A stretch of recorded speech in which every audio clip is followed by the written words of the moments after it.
welcome back to the What the Falk Sunderland Preview Show podcast as we approach Tuesday's game with West Bromwich Albion, or West Brom, if you prefer. 6 players out, a tough test against Millwall, yet we somehow came away disappointed at the weekend a little bit, but a win over promotion rivals West Brom is certain to wipe away any pain that we had from the weekend. But can we do it? Well, to let us know what to expect is the always excellent Chris Hall from the AlbionAnalysis. How are you doing, Chris? You all right? Yeah, not too bad, pal. Yourself? Yeah, all right. Just living in a world of draws, much like yourself. But that kind of brings me straight on to the first question about a draw. I talked about our draw at the weekend. We drew the last four. You drew again on Saturday, 2-2 with Norwich. Bit of a topsy-turvy game. You took the lead, they equalised. They took the lead, you equalised. 2-2 draws, never too negative, but it's never too positive. How was the performance? Pretty good, to be fair. I mean, it was a lot better. I mean, you say about too many draws. Our biggest problem's been too many 0-0s. Like I think we before that game, I think we'd had like 3 0-0s on the trot at home, Millwall, Cardiff, and Burnley. So I mean, it was, to be honest, it was nice to see some goals. There was 4 goals inside the first 45 minutes, which was more goals than the Hawthorns had seen all season up to that point. So we were statistically the worst ground in the country for goals. So yeah, it was nice to see the ball at the back of the net. To be honest with you, I thought we controlled the game after half time, and it wasn't until he made the substitutions on the 70th minute that I thought we were the only team going to win it. And then he made the substitutions, and unfortunately, we just don't have the same level of quality off the bench as we have in the starting 11, and the substitutions just killed it, like Fellows and Johnston going off, just absolutely destroyed our momentum. And with the best will in the world, Wallace and Dobbin are just not the same sort of level. So, it was promising, and we've changed our shape a little bit in the last couple of games to sort of play 2 up top. Grant's gone into a centre-forward position. Maja plays as a slightly withdrawn sort of number 10, which is kind of how he's been playing all season, but it left us without a focal point. So now we are kind of playing 2 up top in a quite real sense. And it just makes us, we've scored 4 goals in the last 2 games playing that way. So it just makes us a bit more of a threat, gives us a bit more going forward. We've got a genuine front 4 now, whereas we've kind of had a front 3 all season, and we've been a little bit too easy to snuff out. Looking at that, you touched on the games there, the 0-0s, and I watched the Burnley game, and that was like, it just felt like a game that was never coming, even a goal that was never coming, sorry, even though I think it was a disallowed goal from Burnley's perspective, and that goal which probably should have stood, looking back if I remember correctly. Definitely should have stood, 100%, yeah. Yeah, I thought I remembered that correctly. Not to irk any West Brom or Burnley fans, but I think if you look at your form, it's 7 draws in your last 8 games. Now, we talked about this on Saturday's podcast with Sunderland. You can say 9 unbeaten, or you can say 4 without a win. Does it feel like unbeaten in 8, or does it feel like just 1 win in 8? 1 win in 10, actually, because we'd lost the 2 before that. I don't know. I mean, because you say unbeaten in 8, and that would make you feel like there's some big run of victories coming, and I'm not sure there really is. But then I suppose the other side of that coin is, if you said 1 win in 10, you'd perhaps say, well, we might go on a bad run, and I don't feel like that's coming either. It just feels like we're in a lot of tight games at the moment. We're also having a bit of a run of games where we're playing some quite good sides. I mean, we obviously beat Hull, and they're the most massively out of form side that we've played. But we've managed to pick up like Millwall just at the start of their good run, Cardiff just after they'd sacked their manager, and they were starting to find some form. Borough have obviously found a bit of form, and they turned us over.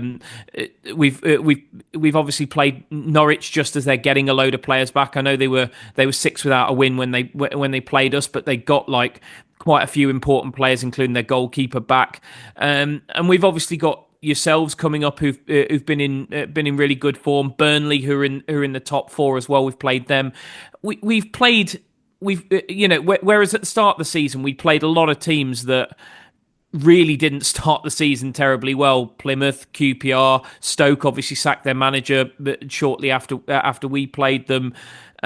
Swansea were a little bit slow to start as well. So I felt like at the start of the season we weren't as good as the first 6 games made us look. 6 unbeaten, 5 wins, 1 draw. I thought we caught a lot of teams at the right time. I also don't think we're anywhere near as bad as 1 win in 10 would suggest. I think we've just caught a lot of teams coming back to form. But equally, we haven't lost a lot of games. Nobody in the division has lost less games than us this season. And another mad stat that I didn't actually realise until I was literally just putting together your very nicely written piece for our Substack, Graham, is that we've actually got the best away record in the division. I wasn't aware of that. I genuinely, it doesn't feel like it. But we've taken an average of 1.83 points per game, which is better than anybody else in the league. So I have no idia about that, and I've done a bit of research for at least 10 minutes. Well, genuinely, I'm an Albion fan, and I didn't realise it. Like, it hasn't, because, as you say, because of all the draws, it hasn't felt like it. But yeah, we're the best. We're the best away record in the division, and conversely to that, you're one of only 4 teams to not lost a home game this season. So something's got to give. But yeah, I think because we've drawn so many games and because we've scored so few goals at home, to sort of in a roundabout way answer your question, I think it feels more negative than it is because the goals and the wins haven't been coming at home. We've obviously only won the 2 home games.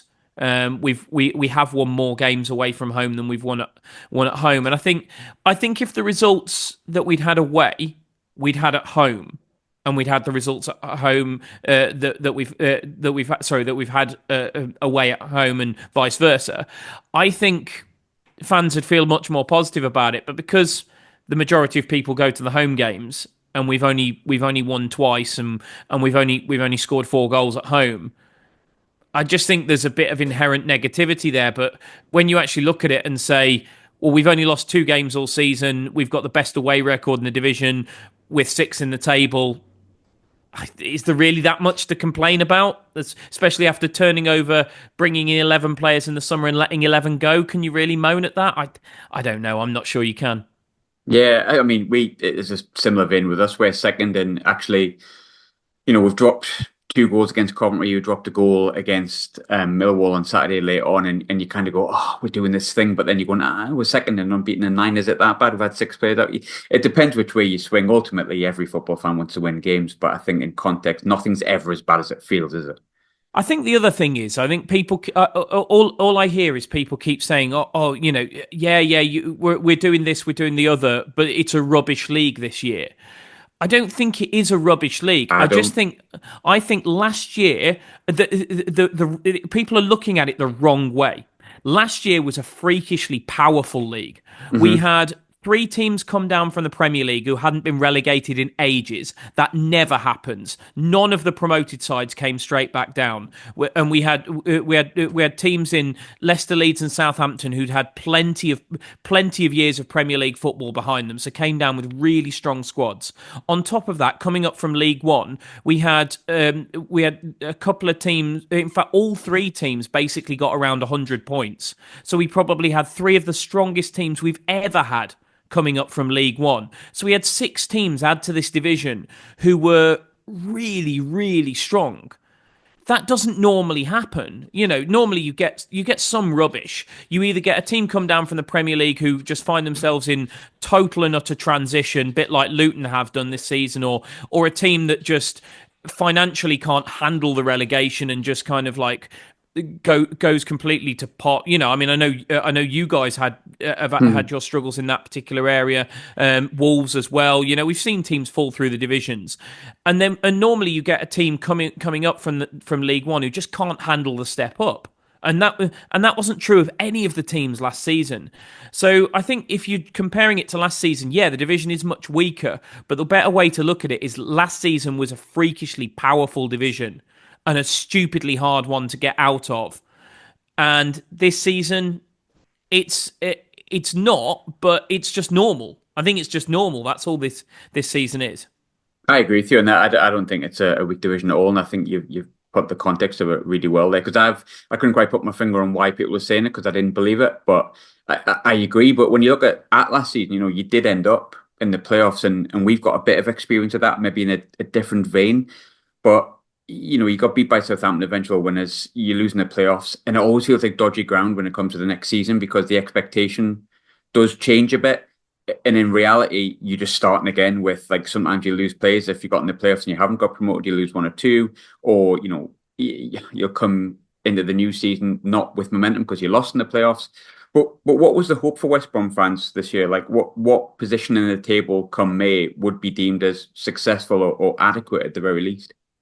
I suppose it depends who you talk to. I mean, look, I'm not going to rewrite history. My preseason predictions, I can't remember. I either had us eighth or ninth. I thought we'd be top half, and I thought we'd be in the mix for the playoffs, but I didn't think we'd make them. I have to say I've completely changed that idea. That being said, I obviously made my preseason predictions before the season kicked off, and at that point, I don't think we'd signed 7 of the 11 players that we ended up signing. So, I mean, it is really, to be honest, it's impossible to judge a squad when you don't know what that squad looks like. But we'd lost important players from last season. We lost our top scorer, Brandon Thomas Asante, Connor Townsend, Okay Koslu. These guys played a lot of football. Cedric Kipre was our player of the year. So you lose a lot of players that were really quite important to you. And I think a lot of Albion fans kind of went into this season expecting a little bit of a season of transition. We've got the new owner in. We knew we had to bring both the wage bill and the average age of the squad down quite significantly. And I think we all thought, yeah, okay, we'll be competitive because we've got a really, really top manager. And we have still got some decent players. But I think when we looked at the turnover, and we didn't know a lot about a number of the players who were coming in, we'd never heard of people like Hegem, Ratchich for Botta, Callum Styles had, as you know, has largely flattered to deceive at this level. We are shocked. Yeah, no, but he hasn't. He's been brilliant since he came into our team. He's been absolutely fantastic. But and then. You look through it. Obviously, we knew what we were getting with someone like Mikey Johnston, but there wasn't a lot, and then we didn't get a centre forward really. I mean, we got Devante Cole, which again was a League One centre forward, and we were all looking at it going, okay, 17 goals last season, great, but he didn't score many at all. All those goals came in the first half of last season, pretty much. Like, is he really going to make the step up and play for a playoff pushing championship side with Brandon gone? Who's going to score the goals? Well, we've had that question answered quite convincingly. But I think there was a lot of question marks over us. I think the problem for Albion was that the first 6 games created a massively unrealistic level of expectation of what this team can achieve. And I think what we've seen since then is probably more the team's level, that we're incredibly hard to beat, but we're not going to blow anyone away. You touched on, I had other questions here, and you said Callum Styles and that he had been really good. And I'll be honest, my attention's been completely taken away from every question and every answer you just give me, because people may disagree. Everyone's got their own opinion on a player. There's a reason we didn't sign him. He came into a team with really low confidence, played in a couple of different positions, and for me, he looked every bit a League One player. Maybe a high-level League One player, but he certainly wasn't a player that I was clambering in any way, shape, or form, even 1% to sign him. But he goes to West Brom, who finished above us last year. As you said before, he's got in the team. So is he actually not that bad? Is it just our fault that Mike Dodds couldn't manage him well, maybe? Look, there's possibly a little bit of that. There's also the fact that give Carlos Corberán a defender and he'll turn him into a defender. I mean, Cedric Kipre didn't look like a footballer until, for us anyway, until Carlos Corberán got his hands on him. Carl Bartley's Albion career was completely over till Carlos Corberán got his hands on him. Darnell Furlong was a decent right back. He's now the best right back in the division for me. Certainly in terms of an all-round player, since Carlos Corberán got his hands on him, he's one of our most important players. Carlos Corberán, particularly with defenders, just has this ability to get levels of instruction and organisation into them that they probably didn't have before. And then on top of that, Callum Styles has got this bustling, dynamic style at left back that, it just adds another element to our game. But he seems to, every player that plays in our back four, just under Corberán, just always seems to understand to the nth degree what's expected of them. I'm just, to be honest, it's no slight on who managed him at Sunderland. It's just, or the player that he was before he came to Albion. It's just, I don't know. Carlos Corberan's just an unbelievable coach, and the list is getting too long of players that he's breathed new life into. Carlan Grant has been our best player this season. I'd have driven him anywhere he wanted to go in the summer. Like, I don't know how Carlos Corberan keeps doing this. It's unbelievable for the club because basically you've got players that are wasting away on contracts that they don't deserve, and suddenly Carlos Corberan comes in and turns them into one of the best players in the division, and you're actually sitting there thinking, give him another contract, because Corberan's done something incredible with them.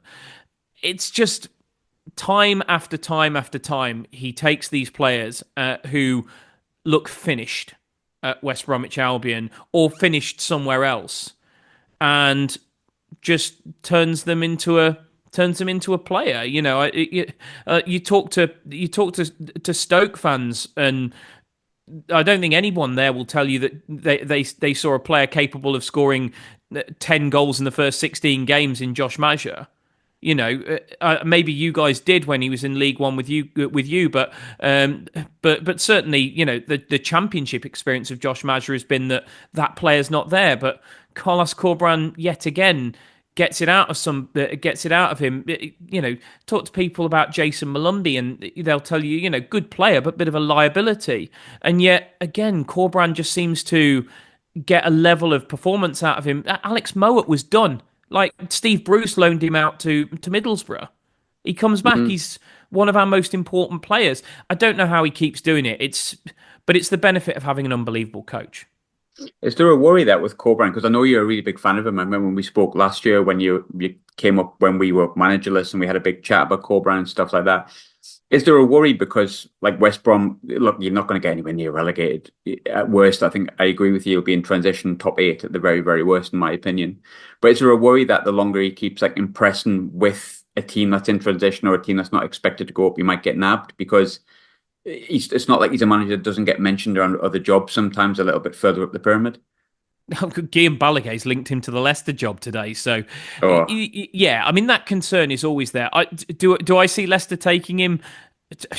Are Leicester fans going to be turning circles over bringing in a manager who's 1 win in 10 in the Championship? I'd be surprised. Look, that's for me. That's massively short-sighted to look at it like that because you're not looking at the sort of holistic picture of what that manager is and what he can do, and what he's done over a period of just over 2 years at the Albion.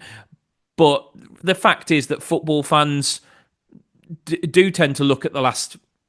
So most don't even look at as many as the last 10 games when you're bringing in a manager. It's like, where's the team in the league? And they'll see Albion in 6 and kind of go, oh, because Albion were in the Premier League a few years ago, they probably 6 is nothing to shout about. Maybe they should be there. They'll look at 1 win in 10 and they'll kind of go, oh, we don't want him. Whereas if you looked at the bigger picture with Corberan, you probably would. So I'm not massively worried about that particular link, although I might get, this might not age well and I might get made to look more worried as time goes on. But yeah, look, there's always that concern. When I think the reality is when you're a Championship club, there's always that concern. If even if you go up, Leicester lost their manager to Chelsea. It happens. I think there's always that worry, and I'm sure you have the same worry. For as long as Regis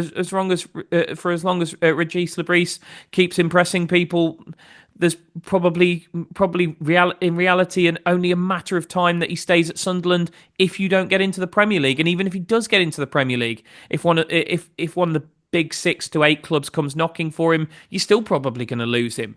So I just think that's the economics of football, unfortunately, at the moment. The fact is, none of us, unless we are, and unless we're sort of like City, Arsenal, Liverpool, Manchester United, Chelsea, can keep our players, keep our manager when people with more money come knocking. We can't compete. It's and it's true of Sunderland and Albion as much as it's true of established Premier League clubs, probably like West Ham, Crystal Palace, whoever you want to name.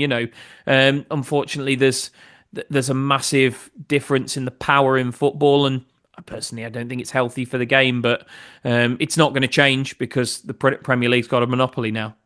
Oh, power in football, eh? Who would have thought?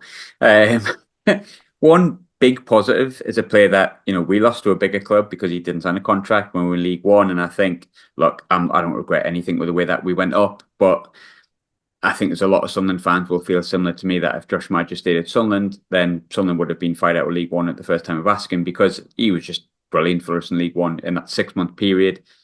Just looked a class above that level, which, is nothing to shout home about. League One's not much, but he's never really shone in the Championship, as you said before. He never really did it. But I remember we spoke last year and I said, how's he getting on? And you said, well, I think he's got something about him. And then lo and behold, he got injured in the game he played against us because of Daniel Ballard. Yeah, we're over that though. Don't worry. He's definitely not going to get booed every time he touches the ball by our fans on Tuesday night. I wouldn't want any player ever injured, but if he wants to pick up a slight hamstring strain and miss just Tuesday, that would be great because he is in form. That's 10 goals in 16 games, and for me, I really like Josh Maja. I thought he had a little bit of class about himself in a league that had basically none or very little. He's gone on to do really well in the championship as well, though he's shown it now. Like I said, 10 and 16. Why has he caught fire so well this season? What's changed? Nothing. He just didn't get any minutes last season because because of Mr. Dan Ballard and also because of a challenge down at Bristol City.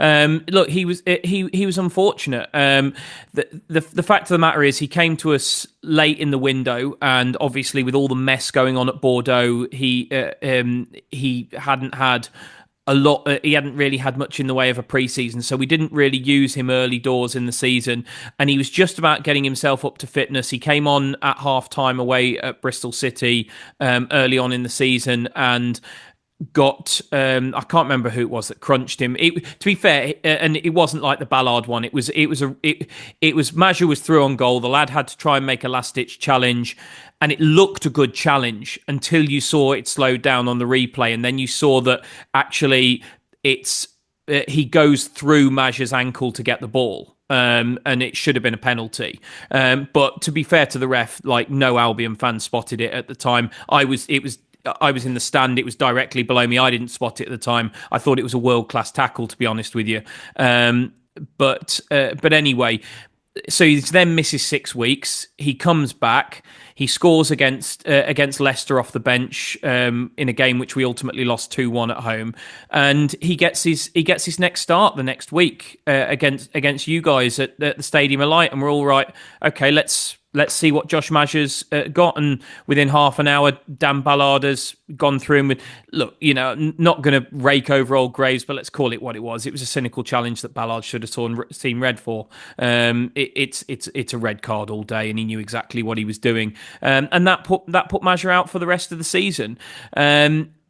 When people say where's this form come from Maja, I say when you actually add his minutes up from last season, he scored 1 goal in just over 180 minutes. So he had 1 goal in 2 games, which is frankly what you look for a very good return from a striker. But it's obviously such a small sample size that it's not worth talking about. So what annoys me is when Sky say he had 1 goal in 12 games last season. It's like most of those games were 10 minutes at the end of matches off the bench. How are you criticising him for not scoring in those games? This season, he's been our number 1 striker, and he's been absolutely phenomenal. For me, he is the best all-round striker in the division. There are better...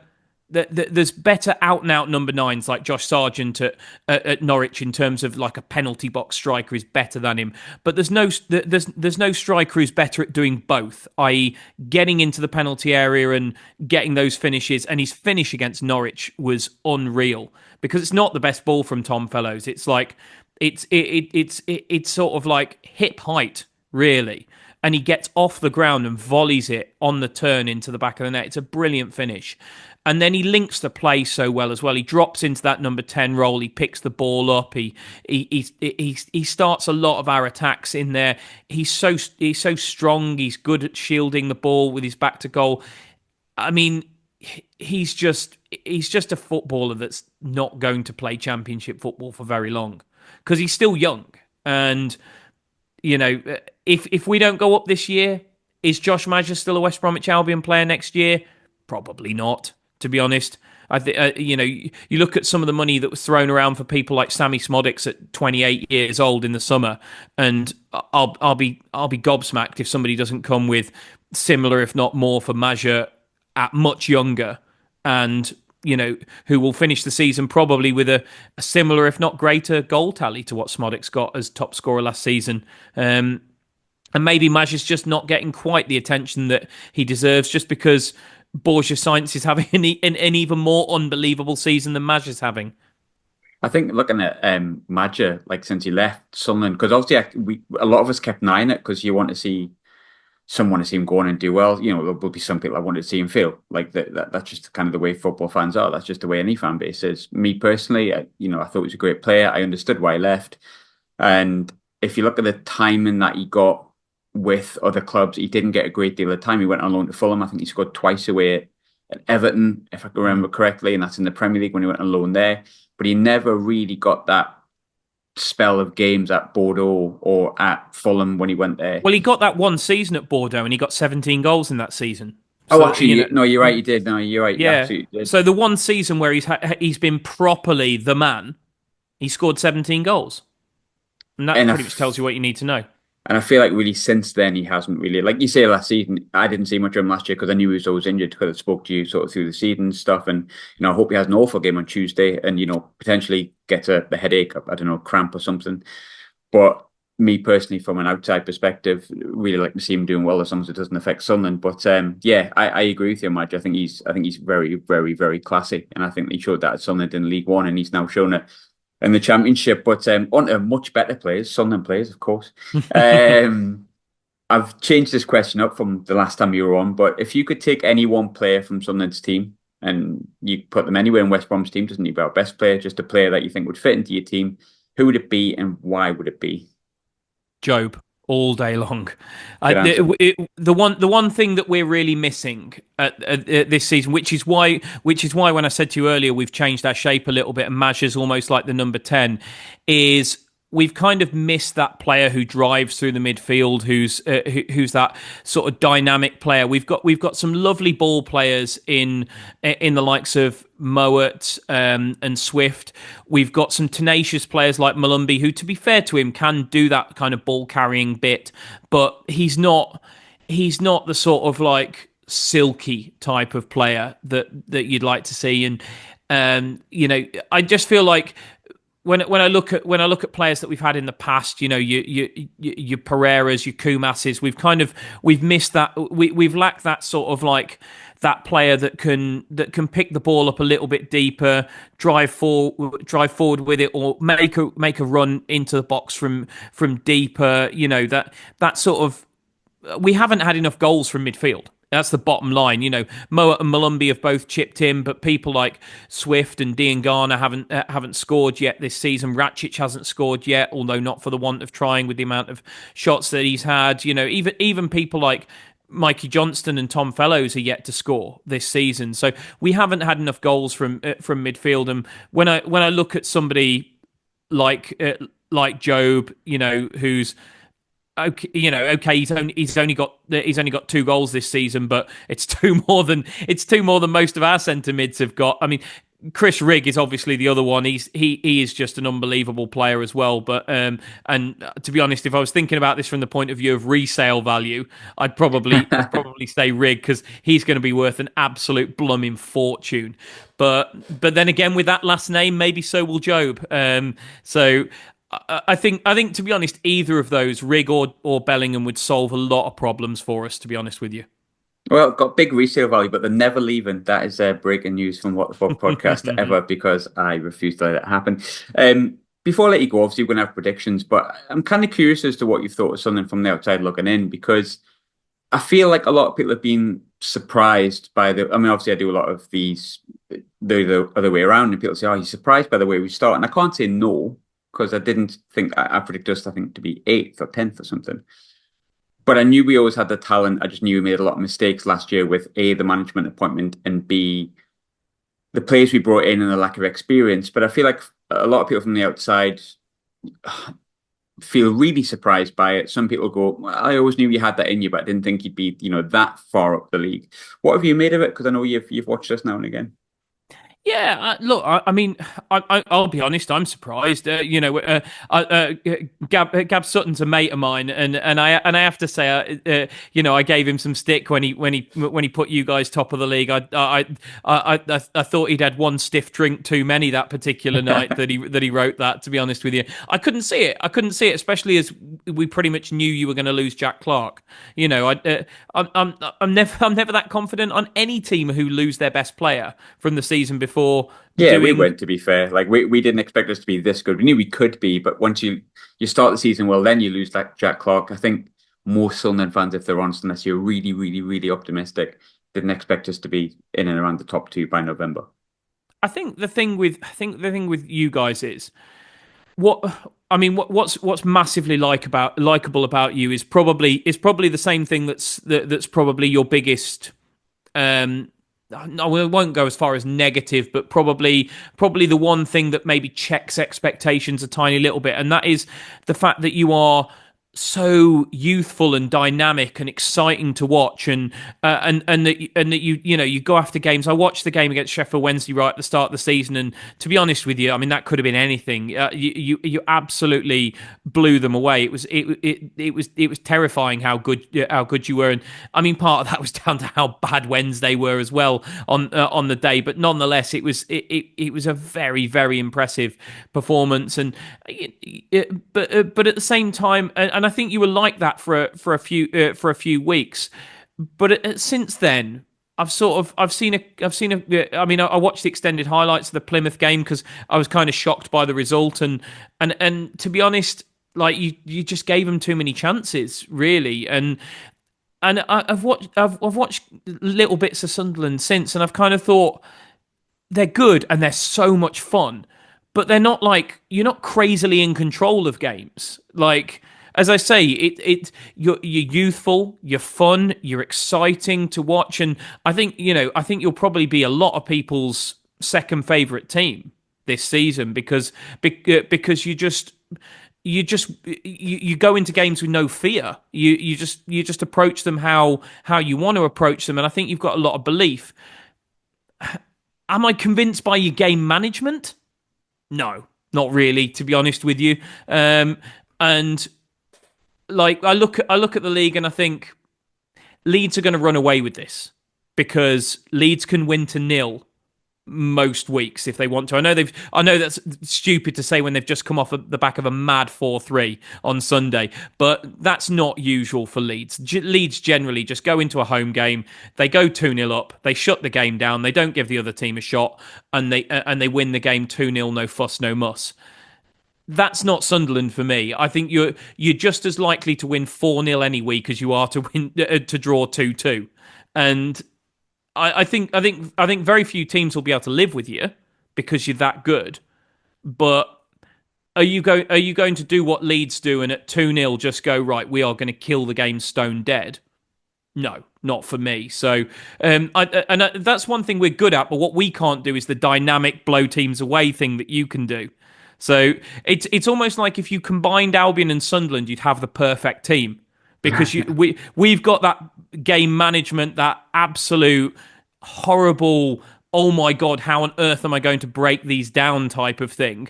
And you've got that kind of brilliant, fun, dynamic, sort of absolutely scary, how are we going to live with these type thing. And as I say, between us, I think we'd probably be the best championship team anybody's ever seen. It's funny you talked about you talked about everything you just said there. Basically just sounded like Coventry at home. Like first half, like the Coventry fan who was on, he went, "Oh, you've blown us away first half," and then 45 minutes later, I just got a message saying, "Ha, how did you do that?" And we've only lost 2 games, so technically, I've got nothing to complain about. But at the same time, am I going to come onto this podcast and I'm going into Tuesday's game telling you that I'm 100% happy that we've dropped Leeds in the past 2 games? No, I'm not. I'm not happy in the slightest. But I'm going to try and be positive if I can, which of course, means that my prediction's going to be a good one. You know mine already, but so I'll give it straight away. I've had a few right this year, so maybe I should keep doing it. Because Job's back, and I think it makes such a big difference to Sunderland. I know we've got other players back, but I just think Job makes a massive difference. I'm going to go with a 2-0, but it isn't a confident 2-0 Sunderland. I've got to be honest, it isn't. I'm trying to convince myself because I think it's a big game in the context of our season with Sheffield United away coming up on Friday. I'm going to go positive and I'm going to say 2-0, but it isn't a confident one. I mean, as I say, I think you're just as likely to have a score draw as you are to go and tonk somebody 3 or 4-0. I'm not going to come on an opposition podcast and predict you to win 3 or 4-0. So I'm going to have to go with a score draw. I'm not confident of us going there and winning. You haven't lost at home all season, and as decent as we've been on the road, we've won 1 in 10. So if we go and win away at Sunderland on a Tuesday night in November, it's one of the great results of our season. To be honest with you, I think 1-1 is where I'm going to pitch myself. But equally, like I say, if you get an early goal, I might be thinking about what's on another channel quite quickly. Fingers crossed you have to turn over. But Chris, thanks so much for joining me. I hope you have a horrible Tuesday, but always good to catch up, mate. No problem, mate. Yeah, well, let's. As I say, I just hope Josh Maja puts it through Dan Ballard's legs and backheels it into the back of the net. Even if we lose 3-1, I'll still take that moment. Not better though. Not better, Chris. Yeah, well, like I say, look how good he is, and we were denied him all of last season because of him. How can I not be bitter? To be honest, we'd probably scored 15 more goals last season if it weren't for Dan Ballard. Oh, Dan, what you done?